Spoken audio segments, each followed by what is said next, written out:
Today we're looking at Psalm 101, another worship psalm. I will sing of mercy and judgment unto thee, O Lord, will I sing. I will behave myself wisely in a perfect way.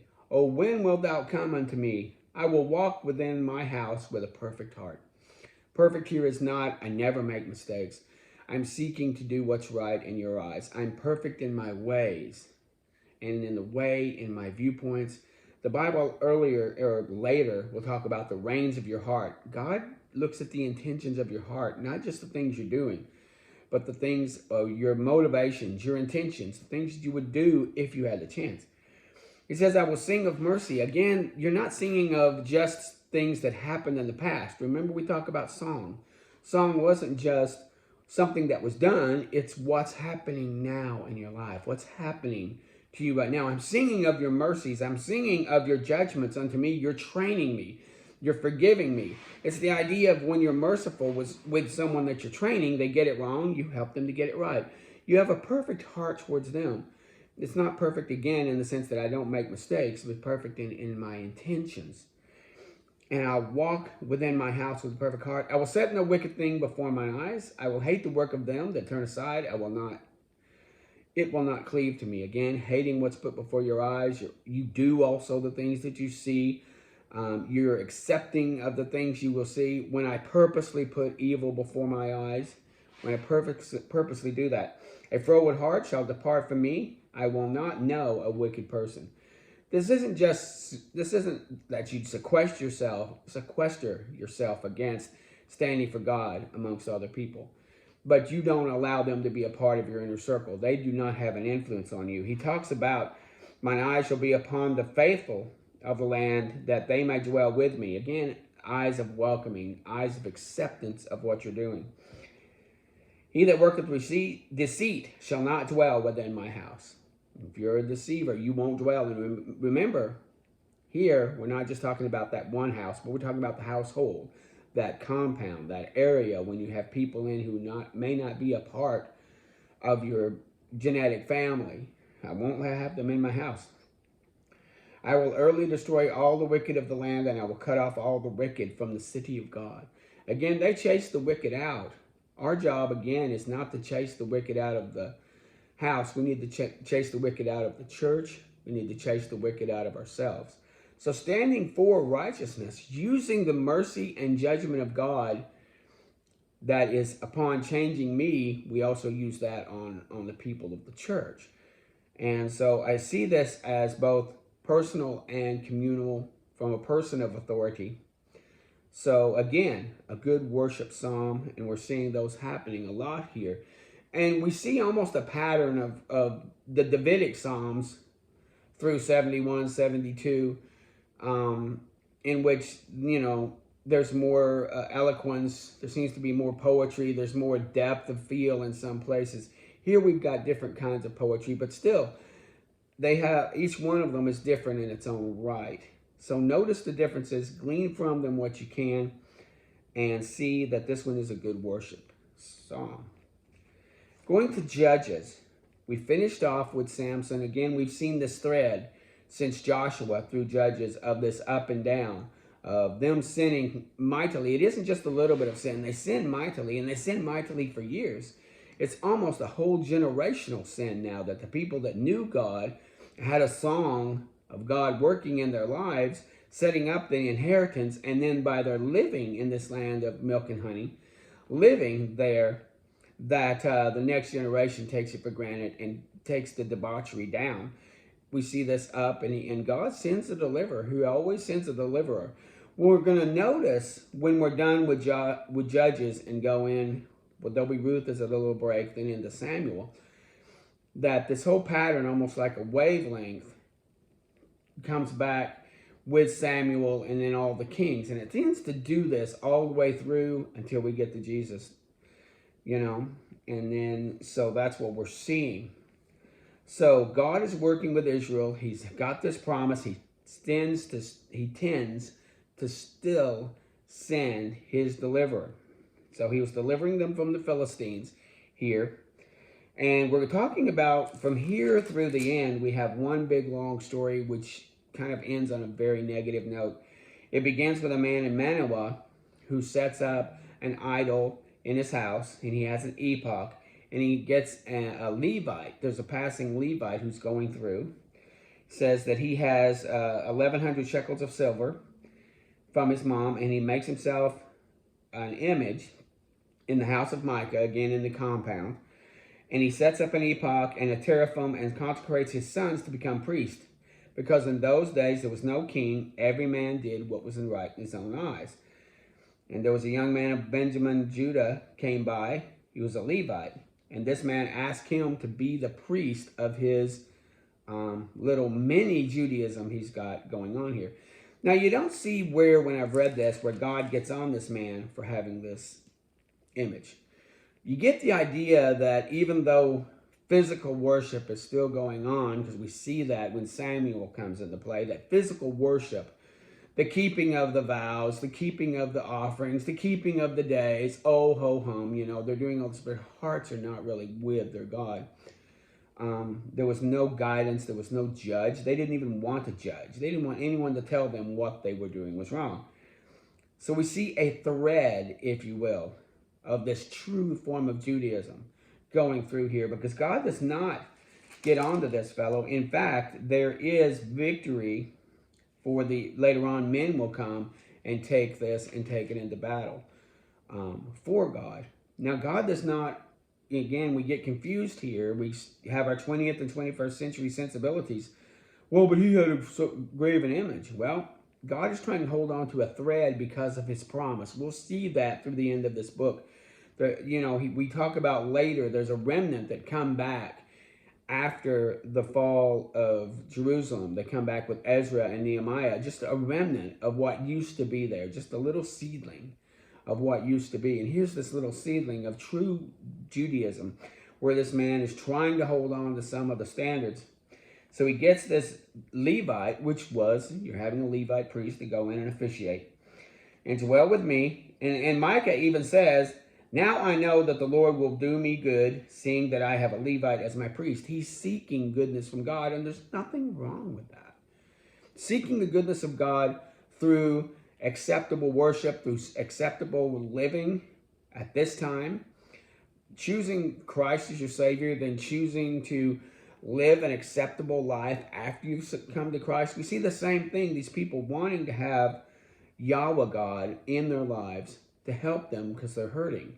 So, again, I can't find anything negative in here about Micah. I don't, like I said, in 20th and 21st century sensibilities, that you would have a graven image here, but we've had Rahab told lies and different things like that. We've had certain sociological things happen, which kind of tweak our ears. We're going to see even more of that. Unfortunately, God is fighting to hold on to that thread because he had a promise from Abraham, Isaac, Jacob, and then to the 12 sons. We're going to see that this culminates in the loss of a tribe, and he needs to get that tribe back. There needs to be 12 tribes. He has promised that this would happen, and there would not be a tribe lost. So we see that the Danites here, in those days there was no king in Israel, and the Danites sought to more land to dwell in. So they saw the land of Laish, and they sought to go over and take the land. So they go over and they find out that there is this epoch, that there is this mini Jerusalem, if you will, going on. So they want the blessing of God as they go to expand their land. And remember, God had given them the land, but he told them, you need to go take it. So they're kind of being a little bit like Joshua here. Even Joshua, remember, had told the people to go and take their inheritance. Some of these people, here it is, almost 200 years, 250 years, have not completely taken their inheritance yet. So Dan hasn't done this. They're going to go take their inheritance.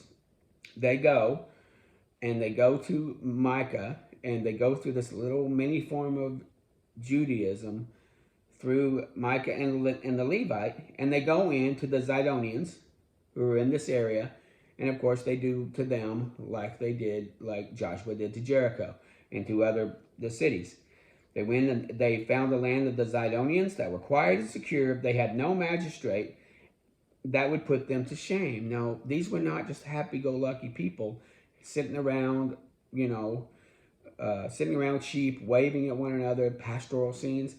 These were people that were sequestered away, and they didn't want anyone to tell them what to do. They will do exactly what they want to do. They lived carelessly. In fact, they didn't have a care.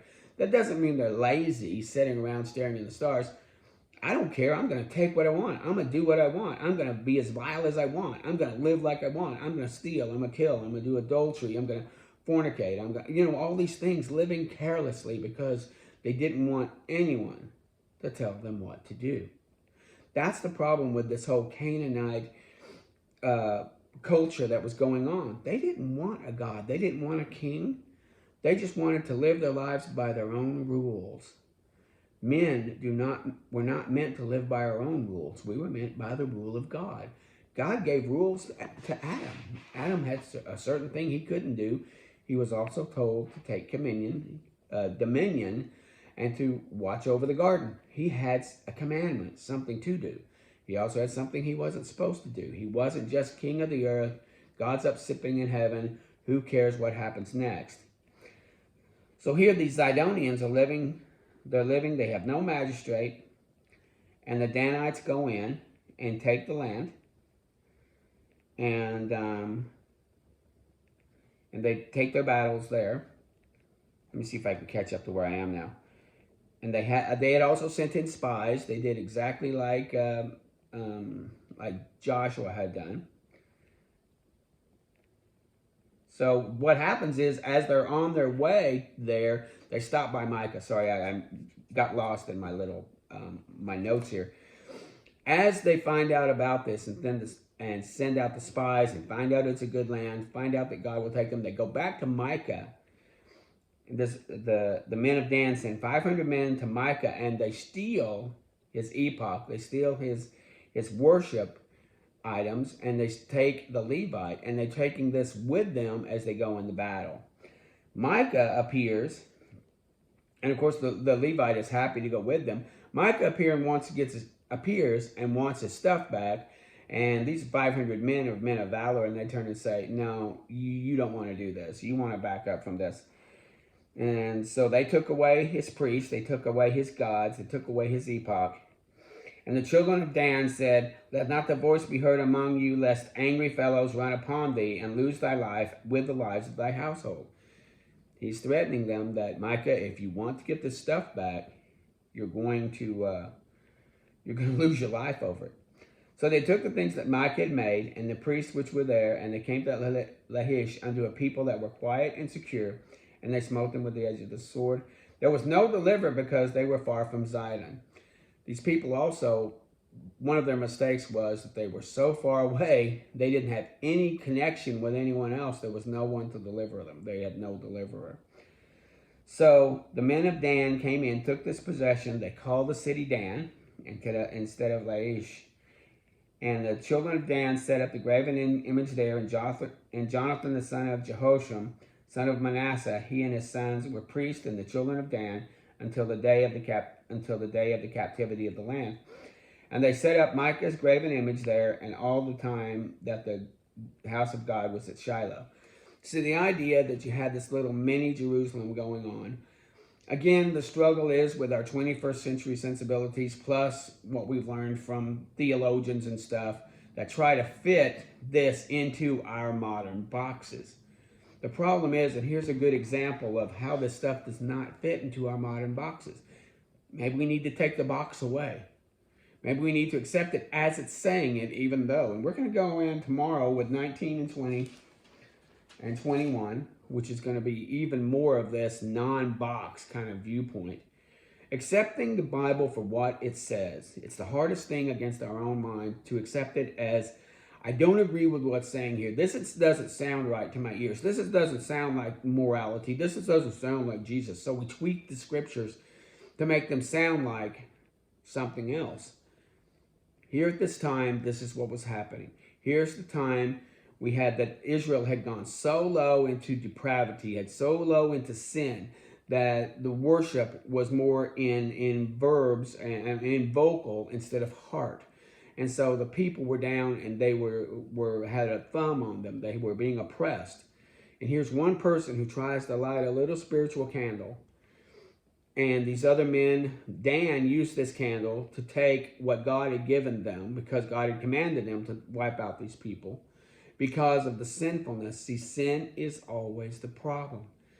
And when you see death, death is there because of sin. If the children of Israel would stay with God and not go whoring after Belial, not go whoring after these gods, then there would not be this problem. The problem is not God. The problem is sin. That's what we need to realize. That's why you see a lot of death here. That's why you see a lot of, the graven image and the kind of an awkwardness of trying to get these lands. These lands also could have gone into tribute. They could have said, you know what, we will serve God. They could even become proselytes. We will worship your God. There are other avenues. We'll see later on, sadly, when the children of Benjamin get so sin sick that they rise up and they have like 26,000 men, but they're going up against 400,000 men. The idea that sin gets so sick is that we will stand for our right to be sinners, even though the numbers are so strongly stacked against us. We still want our sin. That's the problem here. The problem is you're going to see at the ending of Judges will be sin.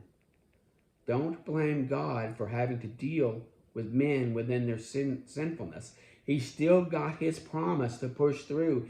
He's still going to hold all 12 tribes together. He's still going to have this where there will be a Messiah come. He will give the land to the children of Israel through the promises of Abraham, Isaac, Jacob, and through 12 tribes, with the Levites living as priests.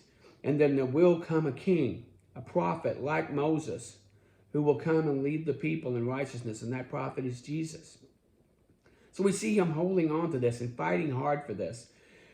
We're going to find where, with goodness, he brings in another child, and that child will be Samuel. And from there, light starts to shine even more up through David and Solomon. Then it's hit and miss through the two kingdoms, and then there's one kingdom. This is getting ahead of myself, but trying to show how all of this fits within the story.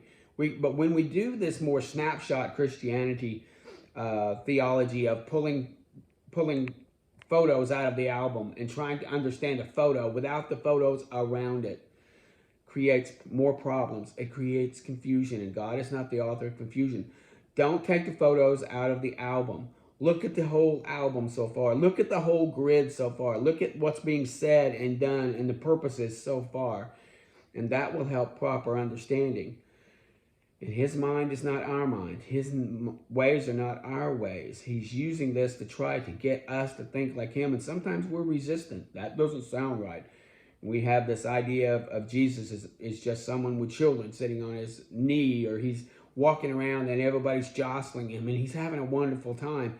He wasn't. He saw the sin. He saw the decadence. He saw the depravity. The holy city had prostitutes, and the holy city had beggars. The holy city had lepers. He wasn't this happy-go-lucky, sing-songy, well, just be nice to your neighbor and I'm going to go to the cross for your sins, have a nice day kind of person. Anyway, this is a tough one. This is one of the tougher areas to cover, but I want to cover it from a grid work perspective. Stick with the grid. It tells the truth, even if it feels bad. Go with the truth always. Thank you.